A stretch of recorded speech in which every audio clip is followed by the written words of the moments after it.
Welcome to तवानी tutorials. आइए हम start करते हैं एंगल एंड मेजरमेंट। तो ये हमारा नया टॉपिक है एंगल एंड मेजरमेंट।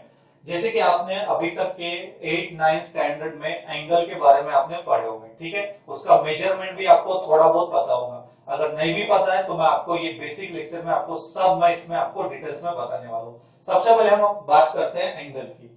एंगल हम किसे बोलते हैं? तो एंगल का एक बेसिक जो डेफिनेशन है जो आपने पढ़े थे वही मैं आपको बता रहा हूं। एंगल का मतलब क्या होता है कि व्हेन टू रे, मतलब व्हेन टू रे start from same initial point they form an angle. कोई भी दो लाइन एक ही पॉइंट से अगर स्टार्ट होती है तो वहां पे एक हमारा एंगल फॉर्म होता है, ठीक है। कोई भी दो लाइन एक ही पॉइंट से अगर स्टार्ट होती है तो वहां पर हमारा क्या फॉर्म होता है? एंगल। जैसे कि अगर आपको एग्जांपल अगर मैं बताऊं, फॉर एग्जांपल ये मेरी एक फर्स्ट लाइन है, ठीक है। जैसे ये मेरी लाइन हो गई है, इसको मैं नाम देता हूं ओ, और ये मेरी फर्स्ट लाइन है, ठीक है। अब यहां से मैं दूसरी लाइन अगर ड्रॉ करता हूं, ये सेकेंड लाइन, ये हो गई मेरी बी।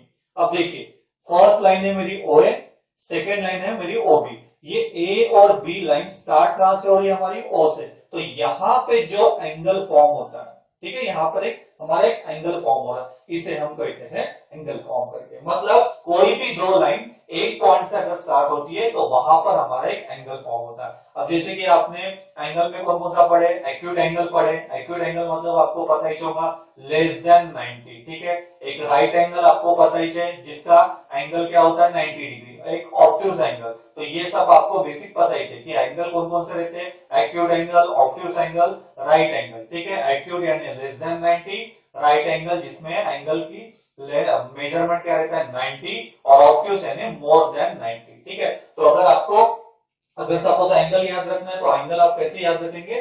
व्हेन टू रे starting from same initial point, मतलब दो लाइन का स्टार्टिंग पॉइंट अगर सेम होगा वहां पे हमारा एंगल फॉर्म होता है, ठीक है। तो ये है मेरा एक बेसिक डेफिनेशन ऑफ एंगल, ठीक है। अब मेजरमेंट क्या रहेगा? मेजरमेंट भी मैं आपको बता देता हूं इसी में। जैसे मान के चलो ये मेरी फर्स्ट लाइन है ओए और दूसरी लाइन है ओबी। तो ओए से ओबी में, मतलब हम ओए से ओबी के तरफ जा रहे, तो यहाँ पे जितना एंगल मेजर करेगा उसी को हम क्या कहते हैं? मेजर ऑफ एंगलमेंट, मतलब उसका मेजरमेंट। जैसे अभी यहां से देखिए ओए है, ओए से मैं ओबी गया, तो यहां पर देखिए एंगल फॉर्म हो रहा, तो ये एंगल ने कितना मेजर किया? अब जैसे कि आपको एंगल में आपको पता ही होगा 0 डिग्री, 30 डिग्री, 45, 60, 90, ये हमारे इसके मेजरमेंट रहते हैं। तो एंगल ए से बी में जितना ये एंगल यहाँ पे मेजर करेगा वो हमारा इसमें मेजरमेंट रहेगा। तो ये था basic introduction of angle and measurement. I hope so आपको ये क्लियर हो गया होगा, ठीक है। अब इसके बाद देखते हैं हम हमारे टॉपिक का सबसे पहला पार्ट जिसका नाम है डायरेक्टेड एंगल। तो आप एक बार जल्दी से इसको नोट कर लीजिए कि एंगल किसे बोलेंगे? व्हेन टू रे start from same initial point they form an angle, ठीक है।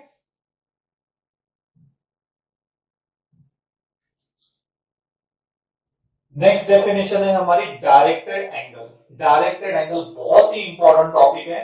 ये जो एंगल एंड मेजरमेंट है ये इनडायरेक्टली पूरा डायरेक्टेड एंगल के ऊपर डिपेंड है। अब डायरेक्टेड एंगल की जैसे बेसिक इंट्रोडक्शन मैंने यहां पर लिखा है, कंसीडर द रे ओए rotates about O till it occupies the position of ray OB, then the angle obtained due to this rotation is called the directed angle. मैं एक बार फिर से पढ़ता हूं, consider the ray OA rotates about O till it occupies the position of ray OB, then the angles obtained due to this rotation is called the directed angle. अब directed angle किसे बोलेंगे वो मैं आपको एक शॉर्टकट में बताता हूं, ठीक है। ये एक इंट्रोडक्शन है, इसी के बाद इसकी डेफिनेशन है वो भी मैं आपको इसी में बताता हूं। सपोज मैंने एक पॉइंट लिया ओ, ठीक है, एक पॉइंट ले लेता हूं मैं यहां पर ओ।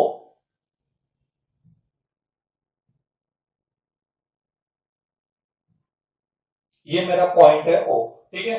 अब ओ पॉइंट से मैंने एक लाइन अगर ड्रॉ करता हूं, ठीक है, ये लाइन हो गई मेरी ओ ए, है ना। इसमें क्या बोला? कंसीडर द रे ओ ए, मतलब ओ ए मेरी यहां पर एक रे हो गई, है ना, यहां पर अबाउट ओ, ठीक है।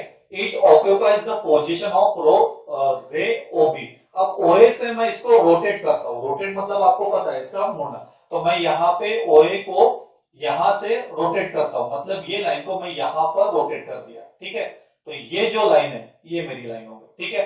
अब इसका जो है इसको नाम देता हूं मैं बी, मतलब देखिए द कंसीडर द रे ओए रोटेट्स अबाउट ओ, मतलब ओए को मैंने ओ से रोटेट किया, it occupies the position of OB. अब ये ओए से रोटेट हुआ तो इसकी पोजीशन क्या हो गई अभी OB, then the angle obtained due to this rotation. अब यहां जो एंगल फॉर्म होगा, यहां जो एंगल फॉर्म होगा इसे हम क्या कहते हैं, डायरेक्टेड एंगल, ठीक है। फिर से एक बार बता रहा हूं मैं, ओए एक मेरी लाइन है, इसको ओ से मैंने यहां पर रोटेट कर दिया, तो रोटेट करने के बाद इसका पोजीशन चेंज होगा, ओए से अभी क्या हो जाएगा ओबी। अभी दोनों के बीच में जो एंगल फॉर्म होगा, ये जो एंगल फॉर्म होगा इसे हम कहते हैं डायरेक्टेड एंगल, ठीक है। अब इसमें नेक्स्ट लाइन में भी मैंने इसकी डेफिनेशन लिखा है, वो मैं आपको एक बार बता देता हूं, ठीक है। नेक्स्ट इसमें डेफिनेशन आपको यही दिया है डायरेक्टेड एंगल की, द ऑर्डर्ड पेयर ऑफ रे ओए एंड ओबी। मैं वापस डायग्राम निकाल देता हूं, को डायग्राम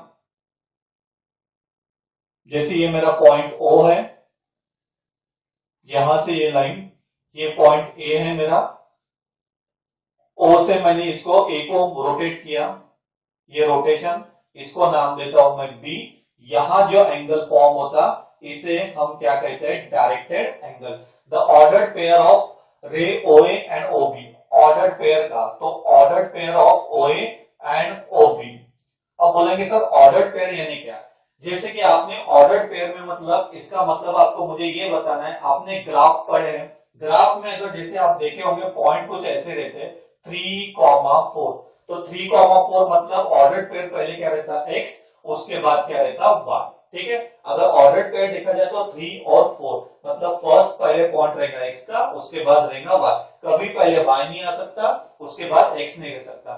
मींस मुझे आपको ये बताना है कि जैसे कि अगर ऑर्डर्ड पेयर मतलब आपके लाइफ में जो आपका ऑर्डर बना है वो हमेशा फिक्स ही रहता, मतलब जैसे मान के चलिए आपने अपनी तैयारी कर ली है, ठीक है। तैयारी करने के बाद आप जैसे जूते पहनते हैं, ठीक है, जूते पहनने के लिए आप सबसे पहले सॉक्स पहनेंगे, उसके बाद फिर जूते पहनेंगे, पहले ऐसे थोड़ी जूते पहनेंगे उसके बाद सॉक्स पहनेंगे, ऐसा थोड़ी होता। तो जो ऑर्डर्ड पेयर आपका बना हुआ वही ऑर्डर्ड पेयर यहाँ पे भी रहेगा, इसलिए हमने बोला द ऑर्डर्ड पेयर ऑफ रे ओए, मतलब इसका जो ऑर्डर्ड पेयर रहेगा हमेशा पहले ओए रहेगा, ओए से तो ये रोटेट हो रहा, कहां जा रहा, ओबी में, together the rotation of the ray OA to occupy the position of ray OB, मतलब OA से ये ऑक्यूपाई कर रहा OB पे, मतलब OA से हम OB पे जा रहे तो उसे हम कहेंगे डायरेक्टेड एंगल।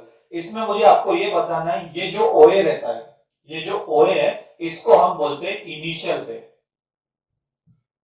इनिशियल रे या फिर इनिशियल आर्म भी बोल सकते हैं आप, ये हमेशा याद करके रखिए, ये जो OA रहता है ये मेरा इनिशियल आर्म या फिर इनिशियल रे रहता, और ओबी को हम इसमें बोलते हैं टर्मिनल रे। ये नाम आपको याद करके रखना है, टर्मिनल रे या फिर टर्मिनल आर्म करके, ठीक है। तो ओए को हम बोलेंगे इनिशियल आर्म, यानी ये हमारी इनिशियल लाइन रहेगी, या फिर इनिशियल रे भी बोल सकते हैं, और ओबी मेरा क्या रहेगा, टर्मिनल रे या फिर टर्मिनल आर्म, ठीक है। ओ तो हमारा सेंटर रहेगा यहाँ पे, ओए को इनिशियल रे, ओबी को हम क्या बोलेंगे इसमें, टर्मिनल रे। तो ये डेफिनेशन हो गई डायरेक्टेड एंगल के लिए, जिसमें आपका ऑर्डर क्या रहेगा, ओए और ओबी, इसकी अभी जरूरत नहीं, इसको मैं क्लीन कर देता हूं, ऑर्डर्ड पेयर, ठीक है। ओए मेरा क्या रहेगा, इनिशियल रे, मैं यहां पर चाहिए तो मेंशन कर देता हूं, where OA is initial ray, ये आपको लिख के रखना है, इनिशियल रे, और ओबी ये क्या रहेगा आपका, टर्मिनल रे या फिर टर्मिनल आर्म करके। तो ये आपको नोट करके रखना है, आप ये डायग्राम निकाल लीजिए, ओए आपका रहेगा इनिशियल रे, ओबी रहेगा आपका टर्मिनल रे, ठीक है। इसको हम बोलते हैं डायरेक्टेड एंगल। अब इसके बाद मैं आपको सबसे इंपॉर्टेंट कंसेप्ट इसी में बताने वाला हूं, उसमें जैसे कि आप देख रहे होंगे मैं ओए से ओबी जा रहा हूं, तो मेरा देखिए यहाँ पर एक एंगल फॉर्म हो रहा है, ठीक है। ये देखिए मैं अपसाइड जा रहा हूं, हो सकता है आप बोलेंगे नीचे भी तो जा सकते हैं, है ना, जा सकते हैं, तो इसके अगर हम डायग्राम देखें तो डायग्राम कुछ हमारी ऐसी भी बन सकती है ना, दैट इज ये हमारा, इसको मैं वापस अच्छे से बता देता हूं, मान के चलिए ये ओ है, ठीक है, वापस ये मेरा ए पॉइंट, ठीक है। अब इसको मैं OA है, ठीक है, ये प्रॉब्लम में मैंने O भी ऊपर रोटेट किया था, हो सकता है मैं A को नीचे भी रोटेट कर सकता हूं, तो मेरा ये यहाँ पे ऐसा फॉर्म हो जाएगा, इसको बोल देता हूँ B। तो यहाँ पर भी तो एंगल फॉर्म हो रहा, तो इसको भी हम डायरेक्टेड एंगल बोल सकते हैं, ठीक है। मतलब देखिए OA फिक्स है, इनिशियल रे, इसको मैंने रोटेट किया ऊपर, तो क्या बनेगा OB, OA से हम OB में गए, तो यहाँ जो एंगल फॉर्म होगा डायरेक्टेड एंगल, ये देख रहे हो आप अपसाइड जा रहे हैं, ठीक है। अब यही मैं OA को मैंने अगर नीचे रोटेट कर दिया, मतलब नीचे जा रहा है यहाँ पे, तो यहाँ पर भी जो एंगल फॉर्म हो रहा उसी को हम क्या कहते हैं, डायरेक्टेड एंगल। अब जैसे कि आप देख रहे होंगे कि ये जो साइड है मेरा ऊपर जा रहा, ये साइड कहा जा रहा नीचे जा रहा, तो इसको क्या बोलते हैं, ये मुझे आपको इसमें बताना है। मतलब जब भी आपका रोटेशन ये ऊपर जा रहा होगा, ऊपर यानी क्या रहता है, इसको एंटी क्लॉकवाइज, आपकी घड़ी कैसे घूमती, क्लॉकवाइज, लेकिन ये जो रोटेशन मेरा ऊपर जा रहा, तो इसको हम क्या बोलेंगे, एंटी क्लॉकवाइज डायरेक्शन, ठीक है। और जब भी आपका रोटेशन नीचे से आ रहा, मतलब क्लॉकवाइज, तो इसको हम क्या करेंगे, नेगेटिव एंगल, मतलब ऊपर जा रहा एंटी क्लॉकवाइज, तो आपका जो रोटेशन रहेगा वो पॉजिटिव एंगल रहेगा। और जब भी आपका रोटेशन क्लॉकवाइज रहेगा, तो उसको हम क्या कहेंगे, नेगेटिव एंगल। तो ये आपको मैं नेक्स्ट स्लाइड में आपको ये बताता हूँ, आप पहले जल्दी से ये नोट कर लीजिए, ठीक है। इसको हम क्या कहेंगे, डायरेक्टेड एंगल। OA मेरा इनिशियल रे, OB मेरा टर्मिनल रे, ऊपर अगर जाना है तो एंटी क्लॉकवाइज डायरेक्शन, नीचे अगर अपन रोटेट करेंगे क्लॉकवाइज, तो क्या रहेगा हमारा, क्लॉकवाइज डायरेक्शन यानी नेगेटिव एंगल।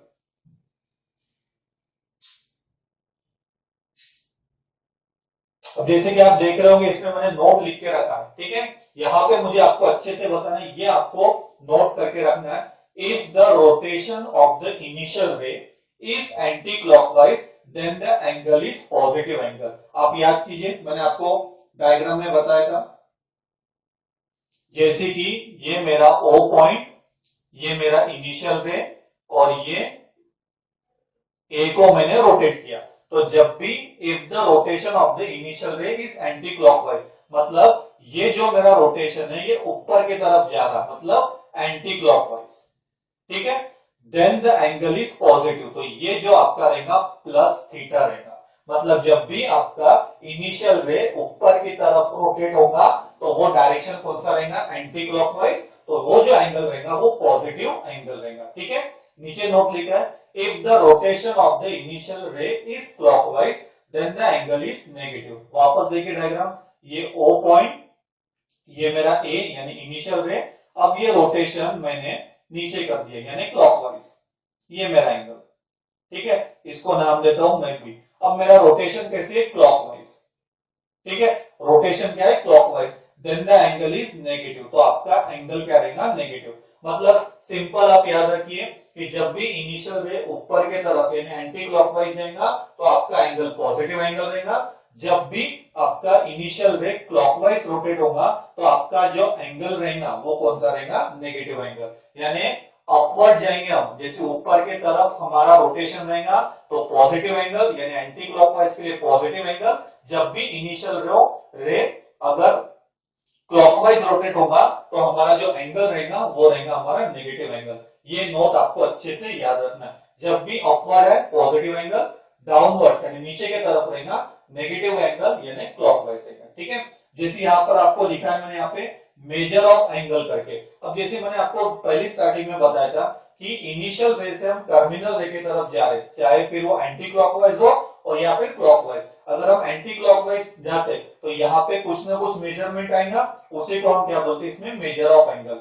वही हम इनिशियल रे को अगर क्लॉकवाइज रोटेट करते, इनिशियल रे को क्लॉकवाइज रोटेट करते, मतलब ए से हम बी जाते, तो हमारा जो रोटेशन रहेगा वो क्या रहता है, नेगेटिव एंगल, उसी को हम मेजरमेंट बोलते हैं। मान के चलिए ये जो रोटेशन है ये मेरा यहाँ पर क्लॉकवाइज है, तो मतलब कितना मेजरमेंट है इसका, 30, एक रफ बता रहा हूं। तो फिर ये अगर नेगेटिव तरफ मतलब क्लॉकवाइज करूंगा, तो फिर ये क्या रहेगा यहाँ पे मेरा -30 डिग्री है ना, एंटी क्लॉकवाइज यानी +30 डिग्री और क्लॉकवाइज कहा तो -30 डिग्री, ठीक है। तो ये इसको हम क्या कहेंगे, मेजर ऑफ एंगल। इसमें हमने लिखा ही है the amount of rotation from the initial ray OA to the terminal ray OB। OA से OB में अमाउंट ऑफ यानी कितना अमाउंट उसका रोटेशन हुआ, उसी को हम कहेंगे the major of angle AOB। इसमें आपको एक पॉइंट मुझे ये बताना है, ये नोट आपको इसमें ध्यान रखना है कि मेजर ऑफ एंगल एओबी, हाँ डायरेक्टेड एंगल आपको लिखना है तो ये एंगल को ऐसा कर देना है, ठीक है। मेजर ऑफ डायरेक्टेड एंगल इसको बोलते हैं। आप सिंपल एंगल ऐसा लिखते हैं, डायरेक्टेड एंगल आपको ऐसा लिखना है तो इसको ऐसा लिख दीजिए, ठीक है। ये नोटेशन किसका है, आपका डायरेक्टेड एंगल का। तो measure of directed angle AOB is not equal to measure of directed angle क्या रहेगा आपका, बीओए। अब बोलेंगे सर बीओए, यानी इसको मैं थोड़ा नाम दे देता हूं, इसको बी कर देता हूं और इसको ए कर देता हूं, ठीक है। अब यहां पे देखिए सर बोलेंगे कैसा है, तो measure of angle OAB is 30 degree और measure of angle BOA is -30। तो मुझे बताइए 30 और -30 इक्वल कैसे हो सकते हैं, इसलिए इसका जो मेजरमेंट रहेगा एओबी का एंटी क्लॉकवाइज, ये नॉट इक्वल टू रहेगा क्लॉकवाइज, ठीक है। तो ये था मेरा basic introduction of directed angle. अब इसके कुछ टाइप्स आते वो हम इसके बाद के लेक्चर में हम डिस्कस करेंगे। एक बार मैं आपको फिर से बताता हूं, डायरेक्टेड एंगल क्या रहेगा, एक आपका पॉइंट रहेगा ओ, वहां से आप एक लाइन अगर ड्रॉ करते ओए, इसको हम बोलेंगे इनिशियल रे। इनिशियल रे को अगर हम एंटी क्लॉकवाइज रोटेट करते हैं, मतलब ओए को अगर हम रोटेट करते हैं एंटी क्लॉकवाइज, तो हमारा जो एंगल फॉर्म होगा वो पॉजिटिव एंगल रहेगा, साथ साथ उसे हम क्या कहेंगे, डायरेक्टेड एंगल। वही हमारा पॉइंट ओ है, इनिशियल रे ओए है, इसको हम क्लॉकवाइज अगर रोटेट करते हैं, मतलब ओए से ओ भी जाते हैं लेकिन क्लॉकवाइज, तो वहां पे जो हमारा एंगल फॉर्म होगा वो रहेगा हमारा नेगेटिव एंगल, नेगेटिव एंगल यानी फॉर क्लॉकवाइज, ठीक है। नोटेशन मैंने आपको बताया, एंगल लिख के यहाँ बीच में से लगा दीजिए, तो ये नोटेशन है। और उसके बाद मैंने मेजर ऑफ बताया कि directed angle for anti clockwise, मतलब ओए से हम ओबी में जाते हैं तो कितना अमाउंट ऑफ उसका मेजर कवर होता है उसे हम कहेंगे major of angle. Same for clockwise के लिए हम इनिशियल रे से अगर क्लॉकवाइज नीचे आते तो कितना अमाउंट ऑफ मेजर रहेगा उसी को हम क्या कहते हैं इसमें मेजर ऑफ एंगल। ये नोट ध्यान रखिए, measure of angle AOB is not equal to measure of angle BOA. तो ये सब था मेरा इंट्रोडक्शन फॉर किसके लिए, directed angle. I hope so आपको डायरेक्टेड एंगल बहुत अच्छे समझ गया होगा। डायरेक्टेड एंगल अगर आएगा आपको बेटा तो बाकी टॉपिक आपको आराम से आ जाएंगे, क्योंकि सारे टॉपिक मतलब सारे जो डेफिनेशन है इसके कंसेप्ट डायरेक्टेड एंगल के ऊपर ही डिपेंड है। तो आपको डायरेक्टेड एंगल में बस इतना ही ध्यान रखना है, सिंपल और शॉर्टकट में आपके पास एक लाइन रहेगी ओए, इसको अगर आप एंटी क्लॉकवाइज रोटेट करते हो पॉजिटिव एंगल फॉर्म होगा, ओए है इसको आप क्लॉकवाइज रोटेट करते हो तो आपका नेगेटिव एंगल फॉर्म होगा। तो ये था मेरा डायरेक्टेड एंगल। इसके बाद के लेक्चर में हम देखते हैं इसके टॉपिक्स, यानी इसके डेफिनेशन, बेसिक डेफिनेशन है वो सब मैं आपको बताने वाला हूं, ठीक है। तो आप जल्दी से इसको नोट कर लीजिए।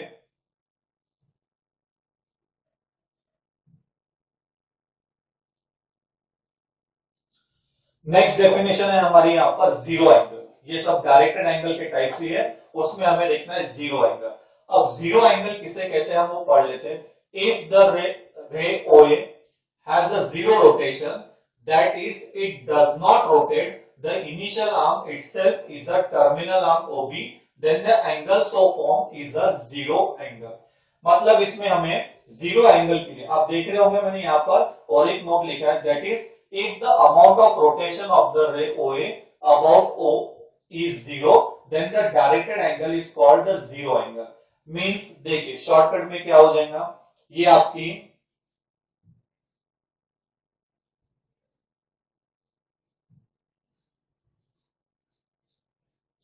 ये है पॉइंट ओ, ठीक है। यहां से मैं एक लाइन ड्रॉ करता हूं, ये हो गई ए। तो ये आपकी इनिशियल रे है, ठीक है, इनिशियल रे। अब इनिशियल रे पे अगर आपका टर्मिनल रे आ जाए, ठीक है, ओ ए आपका इनिशियल रे और ओ बी आपका क्या है, टर्मिनल रे। मतलब इनिशियल रे और टर्मिनल रे एक ही लाइन पे कोइंसाइड हो जाए तो कौन सा एंगल फॉर्म होगा, जीरो एंगल। मतलब इनिशियल लाइन भी एक ही, इनिशियल लाइन के ऊपर ही टर्मिनल लाइन है ना, ऐसा समझिए। जीरो एंगल किसको बोलेंगे, मान के चलिए आपकी इनिशियल लाइन और उसी के ऊपर टर्मिनल लाइन, तो ये देखो कोइंसाइड हो रही है ना, आपस में एक के ऊपर एक है, तो इसी को हम क्या कहेंगे, जीरो एंगल। तो मतलब हम यहाँ पे बोल सकते हैं कि measure of angle AOB is equal to क्या रहेगा, 0 डिग्री, यानी इसको जीरो एंगल बोलेंगे। मींस इनिशियल लाइन और टर्मिनल लाइन अगर कोइंसाइड होती है तो वहां पर कौन सा एंगल फॉर्म होता है, जीरो एंगल। ये था basic definition of zero angle. तो ये आप नोट करके रखिए, बताना है और आपको याद रखना है। तो कैसे बताना है, initial line and terminal line are coincide, then the angle is form, कौन सा एंगल फॉर्म होगा, zero angle, then the angle is form is zero angle करके। तो ये है हमारी डेफिनेशन किसकी, जीरो एंगल की। जल्दी से आप इसको नोट कर लीजिए।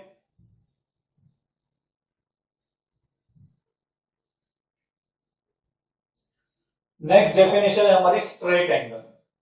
अब स्ट्रेट एंगल हम किसे बोलेंगे, if the initial ray OA and the terminal ray OB are in opposite direction, then the directed angle so form is known as a straight angle. ठीक है, if the initial ray OA and the terminal ray OB are in opposite direction, then the directed angle so form is known as a straight angle. Means आप वापस से हम diagram निकाल लेते हैं।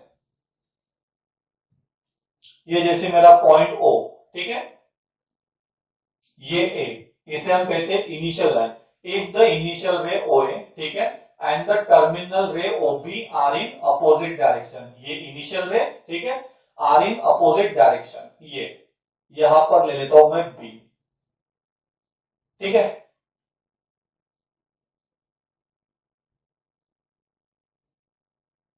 अब देखिए, इनिशियल रे है और ये हो गई मेरी टर्मिनल रे। चलो इसको नाम भी दे देते हैं हम,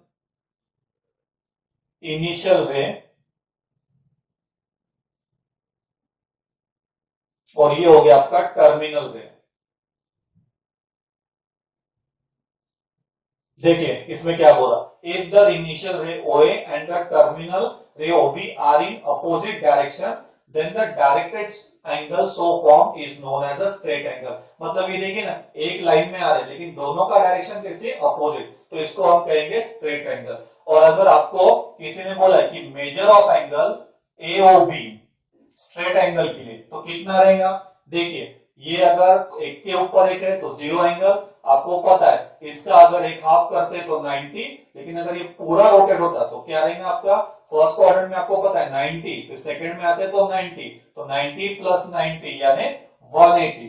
तो आपको major of angle AOB for straight angle के लिए बोला तो वो कितना रहेगा, 180 डिग्री। ये डायग्राम आप निकाल लीजिए डेफिनेशन के साथ। कैसे अगर आपको याद रखना है तो सिंपल है, स्ट्रेट एंगल मतलब इनिशियल रे और terminal ray are in opposite direction. Initial ray क्या उल्टा ही अपोजिट रे टर्मिनल रे रहेंगी, और उसका अगर मेजरमेंट अगर आपको बताना है तो वो कितना रहेगा, 180। उसी को हम क्या बोलते हैं, स्ट्रेट एंगल। तो स्ट्रेट एंगल का अगर आपको मेजरमेंट अगर पूछा तो कितना रहेगा, 180, क्योंकि ये दोनों अपोजिट में, फर्स्ट क्वाड्रेंट 90, सेकंड क्वाड्रेंट 90, दोनों मिला के कितना हो जाता है, 180। तो straight angle means measurement of AOB is 180। तो ये था बेटा हमारा स्ट्रेट एंगल। नोट डाउन जल्दी से। चलिए नेक्स्ट देखते हैं हम, वन रोटेशन एंगल। अब वन रोटेशन एंगल क्या होता है, मैं आपको पहले पढ़ता हूं फिर आपको समझाता हूं। If the initial ray OA coincide with the terminal ray OB, then so form angle is known as one rotation angle. One rotation angle, ठीक है। अब वन रोटेशन एंगल के लिए देखिए क्या है, मान के चलिए one rotation angle, one rotation यानी पूरा घूमना, ठीक है। जैसे ही मान के चलिए ये आपकी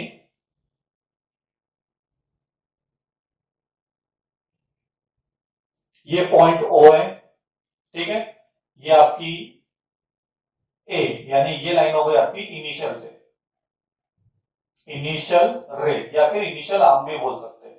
वन रोटेशन एंगल, अब वन रोटेशन मतलब मैंने अगर यहां से इसको रोटेट करना स्टार्ट किया, ठीक है, वन रोटेशन एंगल, देखिए ये पूरा घूम के, ठीक है। अब ये डायरेक्शन कौन सा है मेरा, एंटी क्लॉकवाइज, तो यहां पर जो एंगल फॉर्म होगा प्लस। तो वन रोटेशन एंगल मतलब देखिए ना, आप देखिए पूरा इनडायरेक्टली घूम के वापस आ रहा। तो आपको पता है सर्कल अगर अपन एक पूरा चक्कर नहीं मारते तो क्या होता है, वन पूरा, है ना, रोटेशन। तो ये वन रोटेशन मतलब measure of angle AOB is equal to कितना रहेगा, पूरा वन चक्कर इज 360 डिग्री, ठीक है। मतलब देखिए ये घूम के वापस यहां पर आ, है ना। If the initial ray OA coincide with the terminal रे ओबी, मतलब ये घूम के वापस यहां पर आपका बी आना है ना, यहां पर ये वापस बी आना, ठीक है। Then so form angle is known as one rotation angle. आप ये भी तो बोल सकते कि सर सपोज अगर मान के चलिए ये रोटेशन अगर मैंने क्लॉकवाइज लिया तो क्लॉकवाइज आपका ये हो जाएगा, है ना। तो तब भी आपका measure of angle A O B is equal to क्या रहेगा 360 डिग्री। अब वो माइनस हो जाएगा, है ना।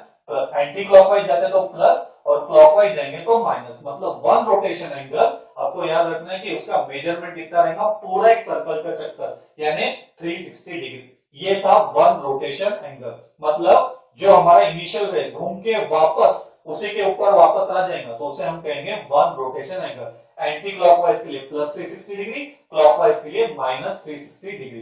Note down one rotation angle with ये डायग्राम।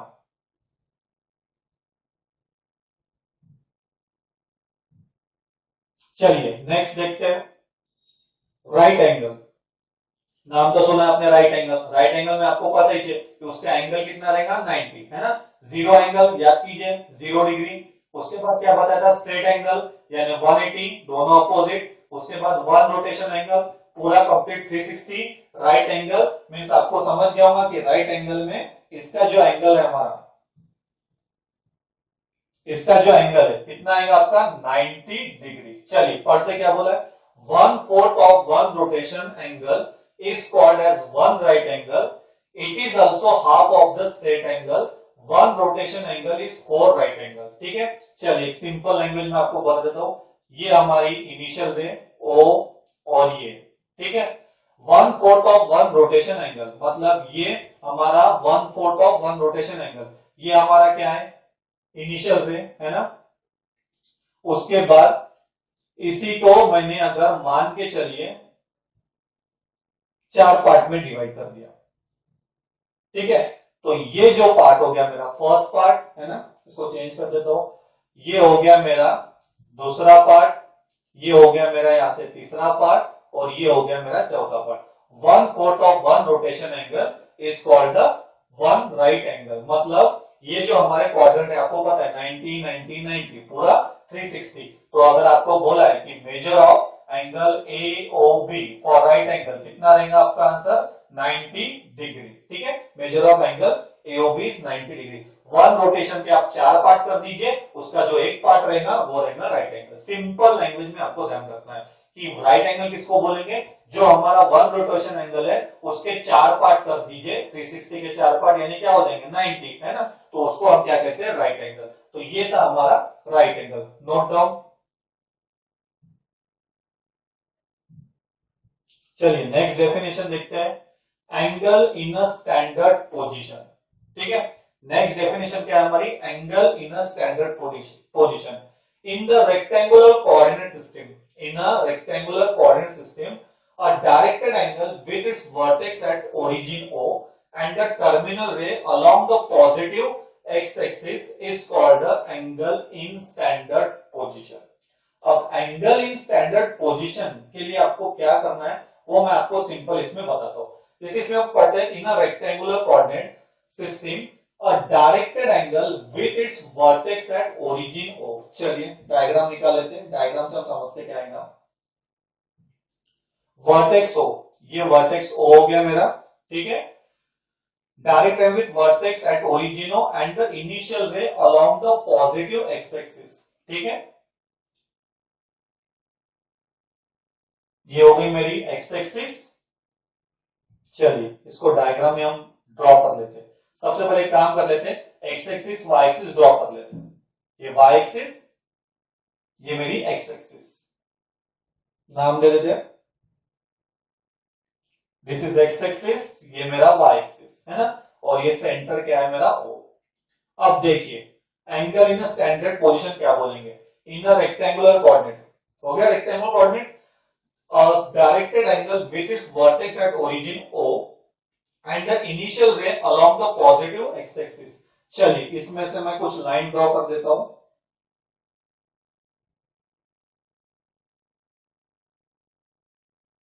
ये मेरी इनिशियल रे, ये ओ ए, इसको मैं नाम देता हूं पी, ये नाम देता हूं इधर क्यू और यहां पर नाम दे देता हूं आर। अब एंगल इन स्टैंडर्ड पोजीशन हम किसे बोलेंगे?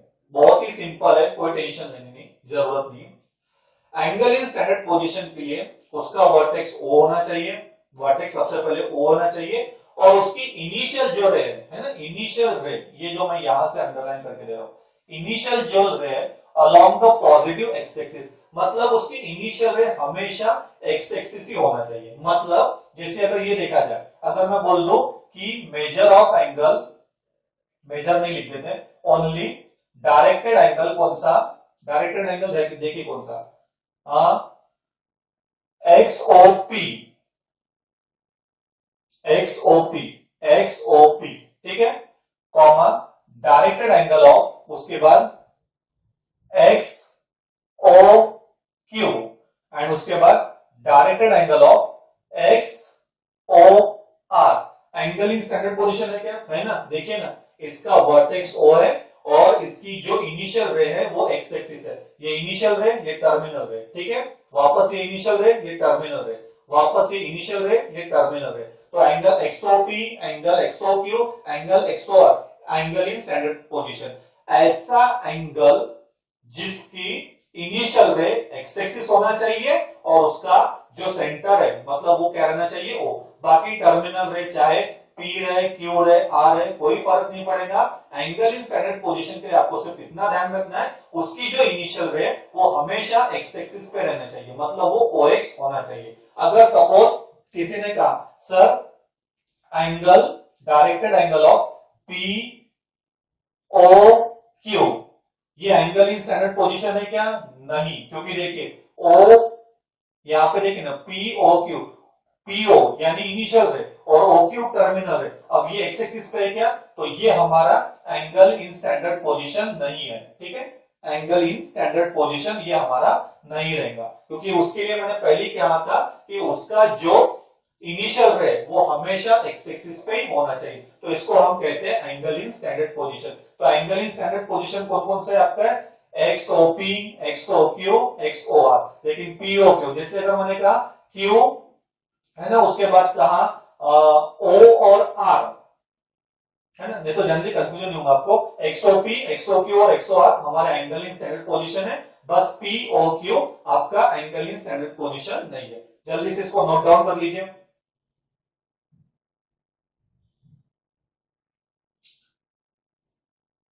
Next, angle in standard position, चलो ये तो हो गया था हमारा। एंगल इन क्वाड्रेंट, ठीक है, a directed angle in standard position is said to be in a particular quadrant if its terminal ray lies in that quadrant। बिल्कुल वही था जैसे हमने देखा था। चलिए डायग्राम बना लेते हैं हम, वही जो हमने डायग्राम ड्रॉ किए थे।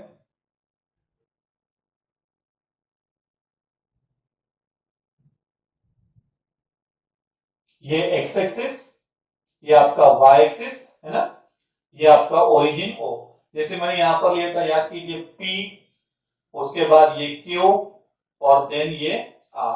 तो यहाँ पे एंगल इन स्टैंडर्ड पोजीशन कौन कौन सा था मेरा? That is X O P, है ना, ये था। दूसरा कौन सा था? डायरेक्टेड एंगल आप क्या था? एक्स ओ क्यू, है ना। उसके बाद डायरेक्टेड एंगल ऑफ कौन सा है मेरा? X O R. ये सब एंगल इन स्टैंडर्ड पोजीशन है। अब अगर मैंने आपको बोला, इसमें मैंने आपको कहा कि angle XOP, angle in quadrant, तो एक्सओपी, अब ये जो इनिशियल रे आपको पता है इसका एक्स एक्सिस है, ओपी टर्मिनल रे, तो टर्मिनल रे मुझे बताइए यहां पर, ये आपको पता है फर्स्ट क्वाड्रेंट, ये क्या रहता आपका सेकंड क्वाड्रेंट, ये क्या रहता थर्ड क्वाड्रेंट, और ये क्या रहता आपका फोर्थ क्वाड्रेंट। तो एंगल एक्सओपी में, मतलब एंगल इन क्वाड्रेंट में आपको ये बताना है कि एंगल इन क्वाड्रेंट के लिए आप सिंपल सा ये ध्यान रखिए कि उसका इनिशियल रे एक्स एक्सिस होना चाहिए ओ एक्स, और उसकी टर्मिनल रे जिस क्वाड्रेंट पे रहेंगी उसको हम कहते हैं एंगल इन क्वाड्रेंट। मतलब जैसे देखिए इसकी टर्मिनल रे ओपी कौन से क्वाड्रेंट में? फर्स्ट क्वाड्रेंट, तो एंगल इन क्वाड्रेंट क्या हो गया आपका यहाँ पर? फर्स्ट क्वाड्रेंट, है ना। एंगल एक्सओक्यू में तो ओक्यू आपकी टर्मिनल रे कौन से क्वाड्रेंट में? सेकंड, तो एंगल एक्सओक्यू कौन से क्वाड्रेंट में रहेगा? Second quadrant. वैसे एक्सओआर में और एक्स तो आपका इनिशियल रे, लेकिन ओ आर आपका कौन सा रे है, टर्मिनल, और इस बार टर्मिनल रे कौन से क्वाड्रेंट में, थर्ड, तो यहां पर कौन से क्वाड्रेंट में रहेगा, ये थर्ड क्वाड्रेंट में। मतलब जिस भी क्वाड्रेंट में आपका टर्मिनल रे आएगा उसे हम कहते हैं एंगल इन क्वाड्रेंट करके। तो एंगल इन क्वाड्रेंट के लिए आपको दो ही बात याद रखना है, उसका इनिशियल रे हमेशा एक्स एक्सिस होना चाहिए, और टर्मिनल रे जिस क्वाड्रेंट में आएगा उसे हम कहते हैं एंगल इन क्वाड्रेंट। बहुत ही सिंपल था, नोट डाउन कर लीजिए।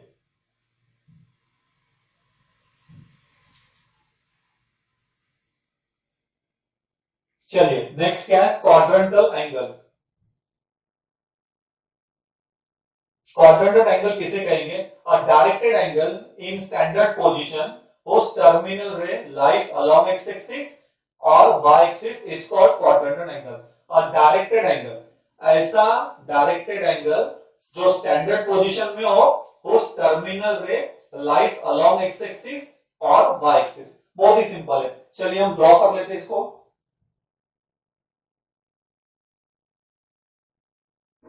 ये आपका y एक्सिस और ये आपका x एक्सिस। अब इसमें क्या बोला है, a directed angle in standard position whose terminal ray lies along x axis और y एक्सिस। मतलब ये OX, ये आपका OX क्या हो गई, इनिशियल रे, और OY क्या हो गई, टर्मिनल रे। चलो ये भी मेंशन कर देते हैं यहां पर, दैट इज ये इनिशियल रे और ये आपका टर्मिनल रे।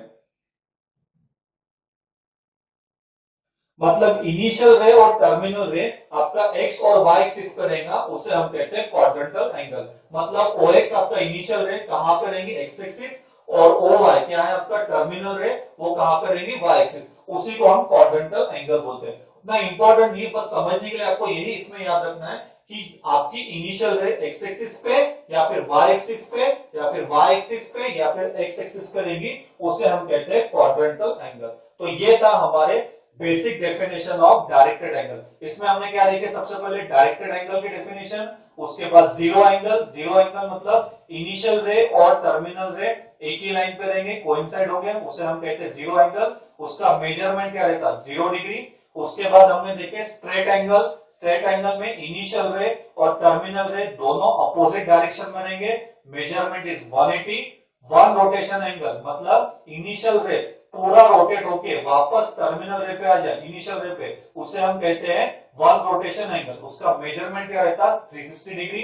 देन उसके बाद क्या था, one right angle. Right angle means one rotation के 4 पार्ट कर दीजिए, उसे हम कहते हैं राइट एंगल। मेजरमेंट रहता आपका 90।